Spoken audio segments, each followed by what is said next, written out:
Tai sveiki visi, atvykę į tinklalaidę Pezulė apie kiną, čia su jumis kinomaniakas. Noriu iš karto pakviesti pasiekti mane, kad nepraleistumėte mano naujausio turinio ir noriu pasakyti, kad mano veiklos draugai yra Žmonės Cinema platforma, kurio galite rasti įvairiausių filmų tiek lietuviškų, tiek iš viso pasaulio. O šiandien jūsų laukia pokalbis su jau kitą savaitę kino teatrus pasieksiančio filmo Kino jūra režisieriumi Jurgi Matulevičiumi. Tai sveikas Jurgi. Labas. Noriu pasitirauti, kokiomis emocijomis dabar gyveni, kai jau kitą savaitę praktiškai pagaliau į jau vietinę publiką bus išleidžiamas filmas Kino jūra. Ar jauti streso? Tai kol kas geros emocijos, neaišku, kokios jos bus po premjeros, bet ne, iš tikrųjų tai viskas labai gerai, kažkaip, man atrodo, kai išleidi filmą ir tai būna ta kažkokia pasaulinė premjera ir taip toliau, o lietuviška vis laik svarbi, nes išleidi savo šaly kažkokiem tai saviem žmonėm, tai visą laik yra kažkoks jaudulys, bet nežinau, gal antrą filmą, kai jau leidžiu, tai kažkaip jau nebėra to kažkokio tai jaudulio, kad kažkas nesupras, ar nes atrodo, kad vis tiek žmonės jau matė kažką prieš tai kaip ir žino, ko tikėtis. O kokios emocijos buvo, kai Izaoką išleidai į kino teatrus Lietuvoje?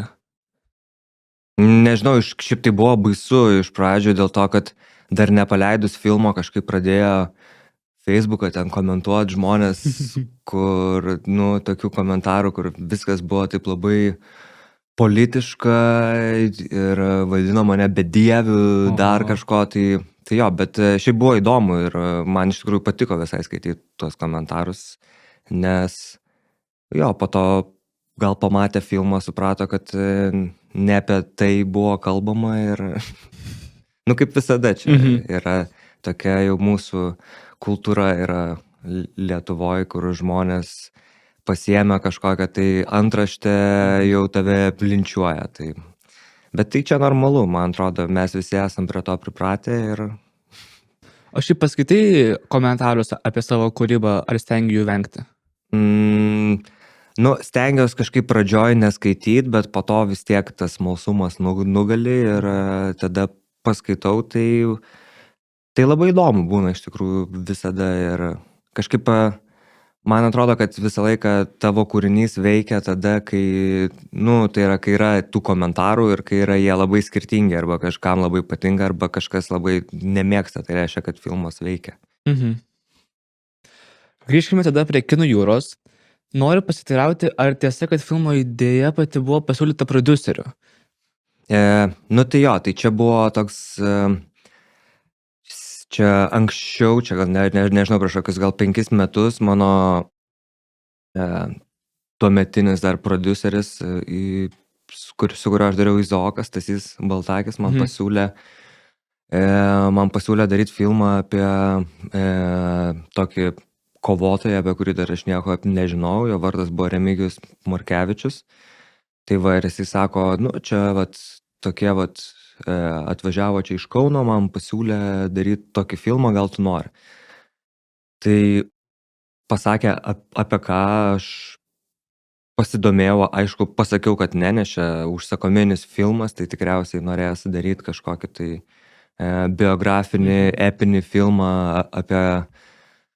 apie šitą žmogų ir jo, bet kažkaip tas žmogus man po to kažkaip užstrigo visai ir aš pradėjau apie jį daugiau skaityti ir tada kažkaip jau tada aišku jau pasidarė šitas, kur kuo daugiau apie kažką skaitai, tai tau pradeda ir mest apie tą žmogų viską, tai jo, tai po to kažkaip visai buvau strigęs toj istorijai apie jį ir apskritai tai pasirodė kažkaip, kad visai atitinka gal ir mano kažkokius tai, apie ką aš noriu šnekėti, nes tokia labai kontroversiška asmenybė ir pagalvojau, kad būtų gal žiauriai įdomu apie jį padaryti filmą, bet tokį, kokį aš noriu padaryti, neužsakominį. Tai va, ir tada kažkaip, ir prasidėjo šita kelionė, kaip sakant, scenarijaus rašymas ir jo, tada mes kažkaip susipažinom su treneriu to kovotojo, kuris kažkaip parodė dar visai kitą jo pusę ir jo draugai, tai jo, tai kažkaip pradėjom tada kartu su Saulė susitikinėt, kuri parašė scenarijų šitą. Susitikinėt su treneriu, su jo draugais ir kažkaip lipdyti šitą istoriją. Kas įdomu, kad tikros asmenybės treneris vaidino ir filme. Jo. Kaip pavyko prisikviesti į filmavimo aikštelę? Nu, nežinau, jisai kažkaip man atrodo, kad mes kai su juo susitikom ir kažkaip norėjom išgauti šio tą informaciją apie jo buvusį mokinį, nu, kuris labai tragiškai baigė savo gyvenimą ir apskritai buvo toks, nu, tokia tragiška asmenybė, tokia bipolinė. Ir man atrodo, kad kažkaip jis kalbėdamas apie jį, kažkaip, nu, mes atvėrėm jame kažką, kas buvo ilgai labai užgniaužta. Ir tada jau nebuvo sunku jį prikalbinti, kažkaip vaidinti, nes, nu, visų pirma, man atrodo, mums reikėjo tokio žmogaus, kuris išmano, nežinau, kovos menus, kuris kažkaip ir pažinojo puikiai tą žmogų ir atrodo, kad ir netgi visos tos istorijos, kurias jis mums pasakojo, mes perkeliam į filmą, tie kažkokie tai dialogai, tarp jų tai yra visa tai, ką jis mums pasakojo, kažkokios tai tikros istorijos ir atrodo, kad, nu, aš bandžiau paimti kažkokį tai aktorių, suvaidint, bet supratau, kad, nu, trenerio tai yra be patirties kažkokios labai sunku, man atrodo, aktoriui suvaidinti, nes jisai nežino kažkokios tai vis dėlto, nu, tai yra, jis labai daug ko nežino, nes jis tiesiog nėra buvęs tame sporte ir nesupranta iš esmės jo, tai vat atrodė, kad čia toks geras pasirinkimas ir dar, kad iš tikrųjų tiesiog ir personažą priartinti prie realaus veikėjo, kuris gyveno ir tiesiog sukurti kažkokią tokią vat tikrą atmosferą to sporto klubo, nes ir visi žmonės, kurie tam sporto klube vaidino, tai ten irgi yra ne aktoriai ir vat Andželika irgi yra ne aktorė, jinai yra kovotoja, tai kažkaip norėjosi tokią sukurti tiesiog tikrovę, kad nebūtų kažkokio tai melo ir man atrodo, su treneriu tuo, tai buvo toks pirmas žingsnis ir po to visi jau ten buvo tikri. Užsiminiai apie aktorius filmo, tai labai įdomu, kaip vyko aktorių atrankos procesas, kadangi matome tiek ir lietuviškų puikiai žinomų aktorių kaip Marių Repšį arba Severiną Janušauskaitę, bet taip pat pavyko prisikviesti ir aktorių iš Taivano, kaip Sonia Yang arba Yang Hang arba netgi Taivano kino legenda Lu Yingxing. Tai kaip vyko tas aktorių procesas atrinkimo pats? Tai Taivane tai buvo toks gal atskiras procesas, dėl to, kad mes atvažiavom ten ir tada sutikom su kino centro Taivano, paprašėm ten pinigų, juos gavom ir tada Taivanas, nu, tai realiai Taivano castingo režisierius vykdė tą castingą. Aš maždaug pasakiau, ko aš noriu ir aišku, iš pradžio aš kažkaip labai norėjau, kad šitam filme vaidintų Julonga, kad vaidintų Li Kangšengas, Tsai Ming Liango aktorius. Bet mane pradėjo visi žiauriai atkalbinėti ir kažkaip nu, ir jas, aš sakau, tai kodėl, ir taip toliau, sakau, nu, tai tu pažiūrėk bent vieną filmą, kuris išneka. Ir aš pažiūrėjau ir supratau, kodėl. Dėl to, kad jis žiauriai gerai atrodo pas Tsai Ming Liangą ir jis labai gerai tyli. Jis yra profesionalus tylėtojas. Tiesiog ir viską vaidina per kažkokią, tai per žvilgsnį, per emociją, nu per tą tylą. Ir jo visi tokie filmai, iš tikrųjų, tai tokie, kur teksto daug nėra. Tai jo, ir tada, jo, nu ir dar gal buvo tokia problema su juo, kad jisai nelabai gerai šneka angliškai ir man kažkaip atrodė, kad tokiam dideliam vaidmeniui man vis tiek reikia žmogaus, kuris, nu, galėtų su manim susikalbėti, kurį aš galėčiau kažkur palydėti, kaip sakant, į jo vaidmenį. Tai jo, tai va, o kiti aktoriai tai buvo, nu, ten šiaip apskritai ten, kai mes darėm castingą, tai ten buvo siūlomos vien Taivano ir Kinijos žvaigždės. Tai man tiesiog reikėjo rinktis tai yra pagal patį žmogų, vat, kuris man labiau gal tinka, bet ten buvo toks, nu, aš nebuvau dar niekada jaučiu tokiam castingė, kur ateina žmonės, kurie ten vaidina pas didžiausius režisierius ir ateina pas tave ir sako, nu va, čia gal aš norėčiau pasifilmuoti pas jūs filme. Tai jo, tai buvo labai įdomu, taip visai kitaip, man atrodo, bet negu čia gal jis vyksta pas mus. Bet čia irgi kitas gal dalykas yra, kad tu visus pažįsti tuos aktorius ir tada, nežinau, man iš tikrųjų tai labai įdomu buvo dirbti irgi čia castingą man darė Ugnė Šiaučiūnaitė, kuri daro, manau, kad daugam castingą dabar labai, bet kažkaip buvo labai įdomu su ją dirbti dėl to, kad jinai aš sakydavau, aš nenoriu šito žmogaus į vaidmenį, nes aš žinau, koks jis yra ir jinai sakydavo, bet pabandom gal, tu pamatysi kažką naujo. Tai jo, tai kažkaip buvo, šitas dalykas buvo įdomu ir kartais jo, kažkas įvykdavo, kartais ne, bet mes iš tikrųjų labai daug žmonių ėmėm ne aktorių ir tiesiog kažkokių tai tikrų žmonių, kurie galbūt gyveno tą gyvenimą, tai pavyzdžiui visi tie 3 mafai, kurie yra, tai ten, žinai, vienas yra Rinaldas, kuris mes žinom iš jo filmų ir panašiai, bet vat jisai man kažkaip padėjo pakastinti kitus žmonės, kuriuos jis pažinojo, kurie anksčiau gyveno tokį gyvenimą. Ir kažkaip norėjosi tos tikrovės, nes aš kažkaip visą laiką bandžiau įsivaizduoti, kaip aktoriai vaidins kažkokią tai mafiozo liniją ir man iš karto šitie galvoji tiesiog gaujų karai, kur tu tiesiog net negali žiūrėti, nes tai yra visiškas melas. Ir nežinau, ir kažkaip norėjosi, kad tuos žmonės atliktų tikrai tie, kas ten buvo, tie, kas kažką patyrė, tie, kas gal supranta tą visą kalbą, tą kažkokią tai slengą, arba, kaip čia pasakyti, bazarą tą, kuris yra tikras, kuris yra nesuvaidintas. Tai jo, tai šiaip tai, bet aš šiaip gal mėgstu filmuose tiesiog imti ne aktorius dėl to, kad aš tiesiog renkuosi žmogų pagal veidą, nes ten viskas jame yra pasakyta ir parašyta ir tada aš noriu, kad jie tiesiog vaidintų save, kad jie būtų savim, nes aš tik dėl to juos ir pasirinkau. Tai. Užsiminė apie Taivaną ir ten castingo procesus. Tai yra pirmoji Lietuvos ir Taivano koprodukcija. Tai kaip užsimezgė ryšys su Taivanu? Tai jo, tai taip kaip scenarijus buvo apie kovotoją, kuris gyvena, iš pradžių tai buvo scenarijų kiniečių restoranas. Tai ir ta istorija, nes šitam filme yra 2 istorijos. Viena istorija yra apie kovotoją, kuris yra cancelintas ir jisai bando kažkaip grįžti, atgauti savo reputaciją.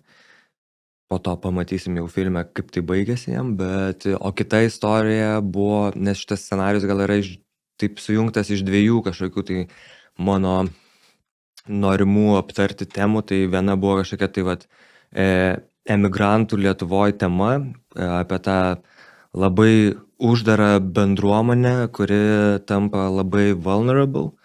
Ir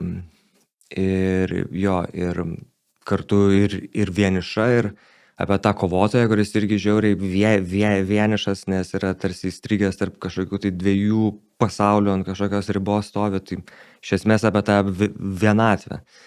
Tai va, ir taip gavosi, kad, nežinau, su Kinija kažkaip mes nenorėjom nieko daryti, dėl to, kad Kinija yra, nežinau, Rusijos sąjungininkė apskritai ir kažkaip su Taivanu atrodo, kad mes turim kažką bendro labai, nes jie turi Kiniją, mes turim Rusiją, kurie yra kaimynas, kuris uždėjęs koją ant kaklo yra, tai aš tada atrodo, kad per tai kažkaip, per tą bendrą kažkokią tai politinę ir socialinę gal prizmę mes kažkaip buvom artimai susiję ir man atrodo, per tai man ir pavyko kažkaip išpičinti jam šitą scenarijų ir prikalbinti juos kažkaip dalyvauti šitam filmo procese. Užsiminiai apie scenarijaus tas 2 istorijas pagrindinės. Tai scenarijų rašė Saulė Bliuvaitė ir labai įdomu, kadangi, jeigu neklystu, tai yra tavo pirmasis režisuotas filmas, kurio scenarijaus pats asmeniškai nerašei. Tai kaip sekėsi dirbti su scenarijumi? gerai iš tikrųjų sekėsi, aš gal jį rašiau labiau kaip režisierius. Tai reiškia, kad aš actually nerašiau jo, bet visą laiką buvau šalia ir visą laiką galvojau kaip ir ką reikėtų padaryti, ką reikėtų pakeisti. Tai jo, bet buvo įdomu iš tikrųjų.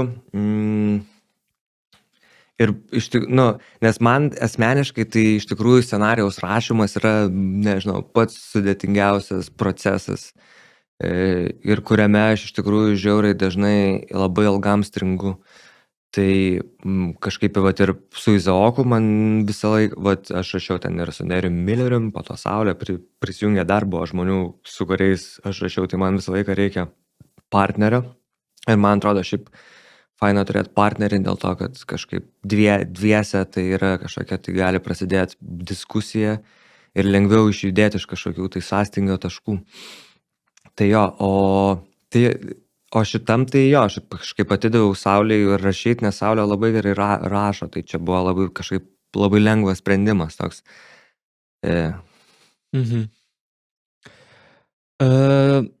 Pakalbėkime gal šiek tiek apie filmavimus. Tai buvo filmuota tiek Lietuvoje, tiek Taivane, tiek Lenkijoje, jeigu neklystu. Kokios pirmosios mintis kilo prisiminus filmavimus? Kokios emocijos? Įvairios, nežinau, tas filmavimo procesas, nežinau, man tai visą laiką yra mano gal mėgstamiausias ir sudėtingiausias dalykas yra tas procesas, bet kažkaip ir jisai visą laiką tokias kelia, nežinau, dviprasmiškas emocijas. Bet šiaip buvo labai įdomu dirbti, ypač su Marium, kuris iš tikrųjų šitam vaidmeniui turėjo ruoštis žiauriai ilgai, gal 9 mėnesius, nes turėjo numest 24 kilogramus. Ir kažkaip visą tą jo stebėti, visą tą jo pasirašymą, kuris žiauriai ilgai metė tą svorį ir kankinosi ten nevalgiant. Tai jo, tai buvo tikrai taip sunku, bet kartu ir, nežinau, man atrodo, jam pačiam tai žiauriai daug davė po to, kad jis galėtų suvaidinti šitą personažą, bet žiauriai buvo įdomu iš tikrųjų dirbti su taivaniečiais, kurie atvažiavo čia ir režisuoti mandarinų kalbą, kurios aš visiškai nesuprantu ir kažkokį aš iš tikrųjų, kai darydavau scenas su jais, tai man atrodo, aš kažkaip pajaučiau dar kažkokį tai malonumą režisuoti, kai tu atsijungi nuo kažkokios tai, atsijungi nuo žodžių reikšmės ir tik tai pasileidai į kažkokį tokį režisavimą jausminį, nes tu gali išgirsti, ar tikroviškai skamba ar ne, ar yra, tai atrodo kažkaip tu pasinerėte tiesiog į tokią tą tiesioginę režisūrą emocijų galbūt, ir tai buvo tikrai labai įdomu. Jo, o šiaip tai buvo sunku, buvo šalta ir man atrodo, kad daug kas turėjo kažkokias tai peržengti savo ribas. Ir jo, aš dirbau šiaip su naujais žmonėm, nes buvo naujas operatorius ir naujas dailininkas. Tai gal čia mano šiaip yra tie pagrindiniai žmonės, su kuriais aš, kai darau filmą, noriu būti visą laiką tiesiog non-stop. Tai tai taip su operatorium nebuvo, nes jisai yra iš Lenkijos ir jisai šiaip žiauriai daug filmų filmuoja, tai jo, tai daugiausiai gal laiko praleisdavau su dailininku, bet nežinau, šiaip mes pradėjom filmuoti ir nufilmuojom 9 gal pamainas ir tada aš nusprendžiau sustot, nes man atrodo, kad viskas yra tiesiog šūdas. Bet čia taip dažnai būna, man atrodo, čia kai ir pirmą kartą pažiūri medžiagą, jinai yra visiškas šūdas, kai man atrodo, kai jau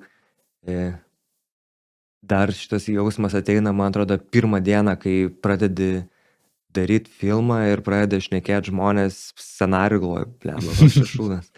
Tai bet po to kažkaip susitvarko, tai jo, nes tai buvo iš pradžių labai, mes sustojom filmuoti dėl to, kad aš kažkaip nebuvau dirbęs su operatorium ir jo, ir kažkaip mums buvo žiauriai sunku, mes kažkaip buvom pasirinkę visai ne tą būdą, kaip reikia filmuoti šitą filmą.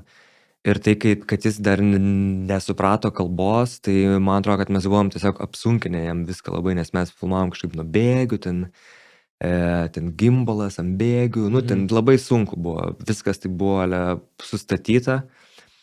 Jo, ir po to kažkaip buvo viena pamaina, kur kažkaip, aš sakau, gal nufilmuojam čia handheldų šitą sceną, nes apskritai čia jau reikia, nu, čia jau scenarijaus gal vidurys, tai reikėtų jau šiek tiek įdėti daugiau emocijos ir jis nufilmavo tą sceną ir aš galvoju, nu gerai, viskas aišku, kaip sakant. Tai va, ir tada mes kažkaip sustojom ir pakeitėm visą kažkokį tai filmavimo būdą, pakeitėm kamerą, pakeitėm šviesą, žodžiu, perfilmavom ten kokias 3 pamainas gal, kurias nufilmavom ir kurios man žiauriai nepatiko. Tai jo, ir kažkaip, nežinau, buvo tas toks antras kvėpavimas įsijungia, kai, nu, tiesiog aš padirbau su tai žmonėm ir su jais realiai susipažinau. Ir pats galbūt tada supratau, ką aš iš tikrųjų čia noriu daryti, nes atrodo, kad mes pradėjom, kai filmuoti, buvom pasiruošę tik tai tokiam vienam blokui, o kai pradėjom filmuoti kitus ir tai buvo, atrodo, kad toks atėjau nepasiruošęs. Tai jo, tai... Bet kažkaip po to viskas išėjo labai gera, tai man atrodo, kad reikėjo tokio. Bet šiaip labai įdomu dirbti su naujais žmonėm, dėl to, kad atrodo, kad aš suprantu žmonės, kurie dirba su tais pačiais žmonėm, nes ten yra pasitikėjimas, ten yra toks supratimas, galbūt be žodžių ir panašiai, bet su nauju žmogum, kai tu pradedi dirbti, tu pats turi pasitemti, tu pats turi kažkaip įrodyti jam, kad, nu, kad tu žinai daugiau, ar tai, man atrodo, aš kažkaip visą laiką mėgstu šitą dalyką, kad dirbti su naujais žmonėm ir pasitemti tada. Užsiminė apie operatorių, Bartoš. Kokia buvo tavo prieiga prie filmo vizualo? Kaip tu įsivaizdavai galvoje tą filmo istoriją? Ar norėjai daugiau judesio, ar statistiško vaizdo? Nu, mes kažkaip, nežinau, šitas filmas, tai jo, kažkaip aš tai visą laiką gal kuriu iš kažkokių tai, bandau kurti iš kažkokių tai nuotraukų ar kažkokių tai vaizdų, o tada tas judesys atsiranda, jisai atsiranda, man atrodo, kažkaip per repeticijas man visą laiką, nes aš kažkaip mėgstu visą laiką daug repetuoti ir nemėgstu iš tikrųjų filmuoti taip iš eilės, tiesiog aš negaliu filmuoti 5 dienas iš eilės neparepetavęs, nes aš nežinau, ką tiesiog daryti reikės, tai aš kažkaip mėgstu taip pasiruošti 3 dienom, parepetuoju jom, nufilmuoju, tada turi offus, kai repetuoju vėl ir toliau filmuoju. Jo, bet esmė yra su šitu filmu, tai gal aš iš pradžių kažkaip buvau žiauriai užsivežęs ant Nicholas'o Winding Refno. Ir žodžiu, ir kažkaip ir jo, ir mes operatoriam bandėm jį daryti ir tai visiškai netiko šitam filmui. Buvo žiauriai blogai tiesiog. Jo, nes tai kažko, mes pradėjom ten šviesą žaisti neonais, tas kameros judesys, žinai, ten kaip pasirefna, ten arba statika, arba bėgiai, tipo lėtai juda, centrinės tokios kompozos. Nu ir kur aš žiūriu ir galvoju, ką mes čia darom, iš viso čia nesąmonė yra, čia visų pirma, tai čia yra rytų Europa. Nei Danija, nei, nežinau, tas Only God Forgives, kur nufilmuotas Tailande, žinai.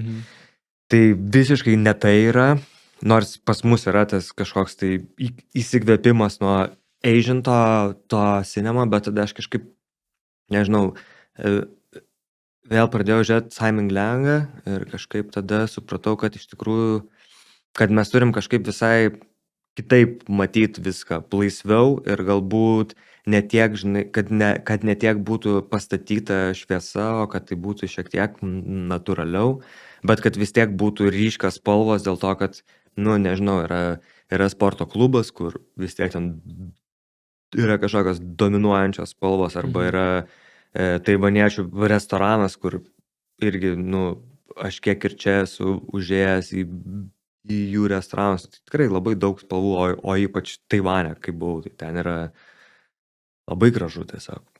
Ta tokia žalia šviesa, žinai, kuri kontrastuoja su raudona, mėlyna, geltona, tai jo, tai kažkaip vat viskas atsirado taip procese, bet iš tikrųjų dar dažnai man būna taip, kad mes per repeticiją sugalvojam, kaip mes čia filmuosim ir tada mes ateinam į aikštelę ir tada mums neišeina. Tiesiog, arba aš sakau, o gal mes galim čia filmuoti. Ir tada viskas keičiasi.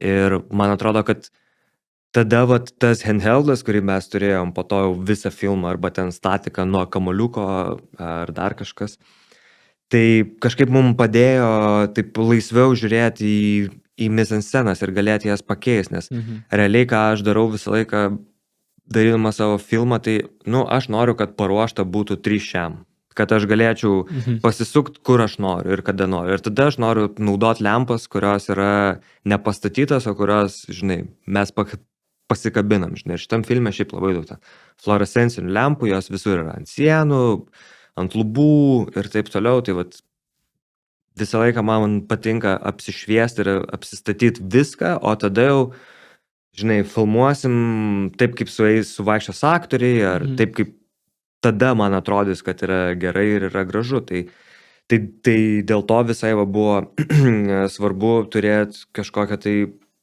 lengvą kamerą, kurią tu gali greit perstatyti. Ir kur nereikia kažkokių bėgių, kur nereikia, žinai, gimbalo, kur nereikia kažkokių tai techninių detalių, kurios gal šitam filmui buvo visai nereikalingos. Tai jo. Gal dar galėtum tinklalaidės žiūrovams atskleisti, kurios scenos kur buvo filmuota, nes, pavyzdžiui, kai aš žiūrėjau filmą, tai sunkiai susivokiau, kas čia Taivane filmuota, kas Lietuvoje. Tai gal čia mano filmų ir yra esmė, žinai, kad aš niekados tai yra, man tai kažkaip, aš negaliu žiūrėti filmo, kur Vingio parke kažkas vyksta, arba Gedimino prospekte. Man neįdomu yra, asmeniškai. Tiesa, aš suprantu, kad tai gali vykti ir kad ypač užsienio žiūrovam, kurie nežino, kur tai yra įdomu, bet man su lokacijom yra toks dalykas, kad aš visą laiką labai ilgai jų ieškau ir bandau visą laiką surasti kažką, kas nebuvo niekur nufilmuota, jokiam lietuviškam filme, ir kad tai būtų kažkas, kad faktas, kad tai veiktų scenarijui, bet kad tai būtų kažkas tokio, kaip ir tu sakai, kad tu nesuprastum, ar čia Kaune buvo, ar čia Vilniuje, ar čia viskas sujungta, ar čia sujungta dar su Katovicais Lenkijos, ir ten, žinai, ten ir kažkokie tai Taivano kadrai, tai yra ir taip toliau. Tai kažkaip visas šitas pasaulis, man atrodo, kurį aš kuriu, tai kaip ir Izaoke buvo, kur belekiek, žinai, miestų sujungti, tai yra Lietuvos miestai sujungti į vieną. Taip ir šitam filme atrodo, kad nesinorėjo daryti tokio filmo, kuris vyksta Vilniuje, žinai, o norėjosi, kad tai būtų kažkoks tai rytų Europos miestas, kur kad kalbėti šiek tiek plačiau.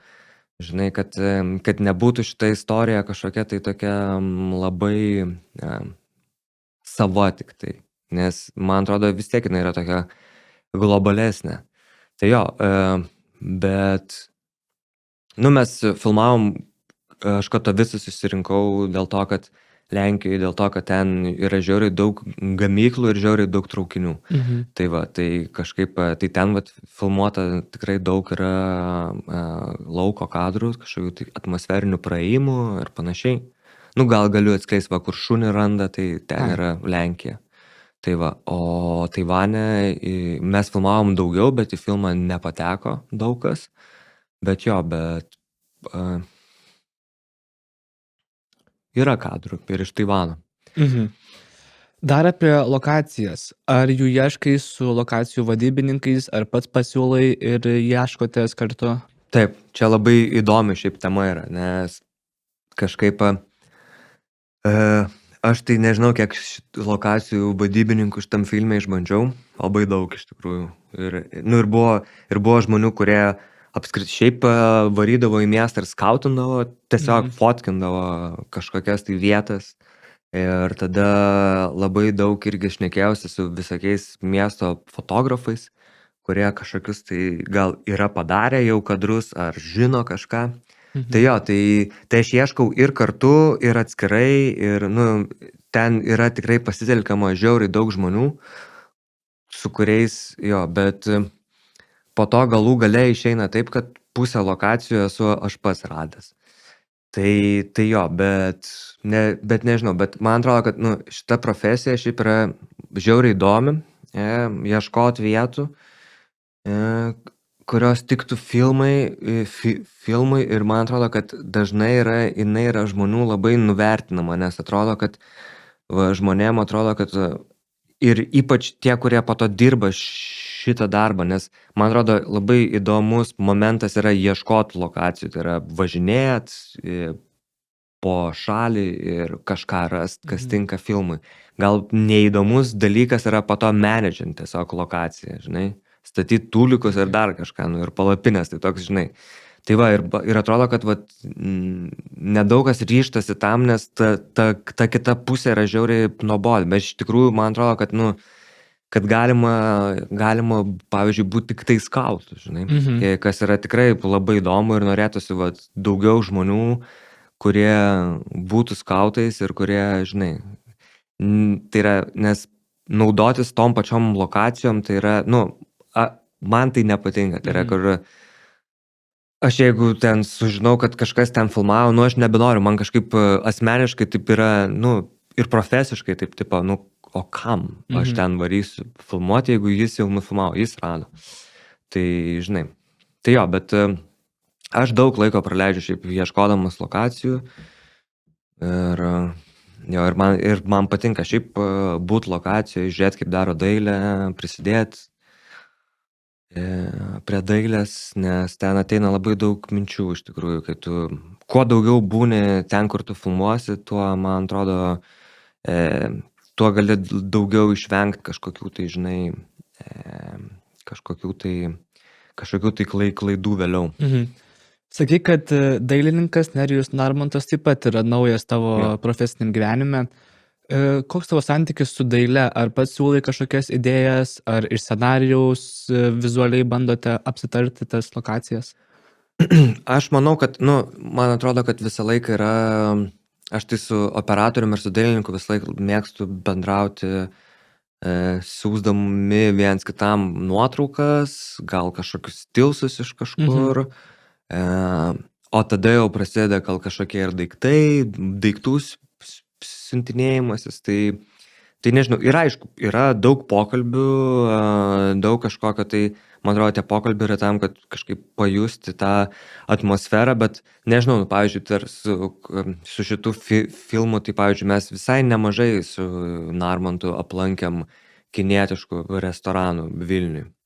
Ir mes ten radom tokių detalių, kur tu niekur nepamatysi. Ten, pavyzdžiui, koks nors yra dujinė ir ten kepa maistą ir yra viršui laikrodis, bet jis yra apvyniotas celofanu, tipo, kad žodžiu, kad riebalai nepakliūtų. Ir tu galvoji, wow, kaip gerai atrodo, žinai. Arba ten, nežinau, aš dar buvau ten kažkokia kaviniai, kur tipo visur kabėjo tie mūsų tos gaudyklės ir pilnos jos mūsų, tai mes turėjom filmuoti žiemą, tai gaudėm tiesiog jas, kad pasikabint savo. Tai ir tokių, žinai, ir tu tokių detalių, kažkaip ir gyvai varydamas ten, ieškodamas lokacijos gali rasti ir užeiti ir pamatyti, ir tada visą tai kažkaip bildinasi ir tada gauni tą kažkokį tai vaizdą. Bet nežinau, šiaip buvo labai įdomu dirbti su Narmontu ir kažkaip atrodo, nežinau, kažkaip mes gerai viens kitą supratom ir man žiauriai patinka žmonės, kurie, jeigu kažką daro, tai jie atsiduoda tiesiog iki galo. Ir, tai yra, tai kad jis tiesiog visą laiką su manim buvo ir varė į bet kokį skautą, kad ir, nežinau, aš ten varydavau random skautint kažkokių tai neaiškių lokacijų, net ne filmai, bet ir net nežinau kam, bet tiesiog iš kažkokio impulso ir jis varydavo su manim kartu, tipo. Bet mes iš to vis tiek kažką atsineždavom, žinai, kažkokią tai faktūrą iš ten ar dar kažką, tai toks, nežinau, man atrodo, reikia žiauriai daug praleisti laiko su tuo žmogum ir, žinai, tiesiog lyst visur, kur tau atrodo, kad tu galėsi kažką pamatyti. Po filmavimų kitas etapas yra montažas. Kaip sekasi tau, kaip kūrėjui, montaže atsirinkti, kas veikia, kas ne, ir kaip ar remiesi scenarijum montaže, ar jau kai prieina prie montažo, pamiršti scenarijų ir bandai klijuoti tą istoriją tik pagal medžiagą? Tai iš pradžių susidedi kažkokį katą pagal scenarijų, tada supranti, kad biški ne taip nufilmavai, negu scenarijų gal parašyta ir tai neveikia. Nu ir tada pradedi dėliot kažkokius tai variantus. Bet atrodo, kad, nu jo, šitam filme tai šiaip daug kas iškrito, kas nesuveikia ir galbūt to, nežinau, dabar tai atrodo, kad tikrai to nereikėjo ir viskas yra gerai, bet kažkokios buvo dar linijos biški labiau išvestos, bet mes jas iškirpom dėl tam tikrų dalykų, dėl kažkokių tai gal ne techninių, bet nežinau, gal aktorinis buvo ne pats geriausias, gal ir kažkaip šiaip tiesiog nesiklijavo, bet nežinau, šiaip šitas procesas buvo labai įdomus, nes pirmą filmą tai kažkaip aš jo iš pradžių montavau su montuotoja, bet žiauriai trumpai kažkaip mes gal tik 13 dienų sumontavom, o po to taip gavosi, kad mes tiesiog Izaoką su Saule dviese bute tiesiog prie monitoriaus išdžemkatinom jį ir viskas. Nes kažkaip aš sumontavau Izaoką ir jis buvo 2,5 valandos ir parodžiau Saulę ir sako, čia žiauriai nuobodu. Pasako, kas čia yra, ką tu ten veikiai, ir aš sakau, blem, aš nežinau. Ir tada mes kažkaip pradėjom džemkatinti viską ir tada gavosi tas stilius, žinai. Izaoką, kur ten žiauriai ilgi kadrai ir tiesiog išdžemkatinti visi. Tai va su šitu buvo, kad aš montavau su Igne. Ir kažkaip, man tai buvo žiauriai sunku šiaip montuoti šitą filmą, nes man kažkaip, nežinau, kažkaip nepatiko, aš blogai jaučiausi, bet kažkaip su Igne buvo taip fainai montuoti, kur mes tiesiog beveik visą laiką žvengiam iš kažkokių tai, žinai, iš kažkokių scenų, kur pervadina aktoriai ir taip toliau. Tai labai buvo linksma, bet kartu ir buvo, kad jinai kažkaip, sugebėjo taip mane atitolinti nuo to, kad čia mano yra, ir tada, kad mes pradėtume kurti kažkokį tai filmą, kuris gavosi nufilmuojant jį. Ir kažkokią tai perteiktą visą mintį, žinai, ir idėją, kuri buvo scenarijui, bet nufilmuota buvo kitaip ir tada padaryti jau, žinai. Nes montažas yra tai naujo filmo tiesiog sukūrimas, man atrodo. Filmas buvo pristatytas ir San Sebastiano kino festivalyje, o Talino juodųjų naktų buvo įvertintas ir kritikų pasirinkimo apdovanojimų, tai sveikinimai su tuo. Kaip priėmė užsienio auditorijos? Ar nebuvo kažkokio kultūrinio atotrūkio tarp istorijos, kaip kartais būna su filmais? Ne, man atrodo, žinai, dabar apskritai dabar užsienį lietuvišką kiną labai gerai priema. Tai yra, nes man atrodo, jis yra ant bangos ir yra žiauriai skirtingos istorijos visas, bet kažkaip, aš, žinai, man atrodo, kad man atrodo, kad šitas filmas ir jis nėra, jis paprastas ir lengvas, nes, man atrodo, jis yra ganėtinai tamsus ir sunkus. Ir man atrodo, kad tikrai, tu iš jo neišeisi, žinai, šipsodamosis ir jis tave gal vers susimastyti, žinai. Bet kažkaip atrodo, kad visose kultūrose, ir tai yra užsienį, kas buvo, kad, tiesiog šitas filmas yra apie toksišką vyriškumą ir man atrodo, kad visi yra jį patyrę, ar žinai, ar jį išgyvenę patys, tai man atrodo, kad labai daug žmonių susitapatino su tuo ir jiems buvo sunku, bet nežinau, jie pamatė kažkokią tai tiesą ir pamatė gal bandymą kažkokią tai keistis.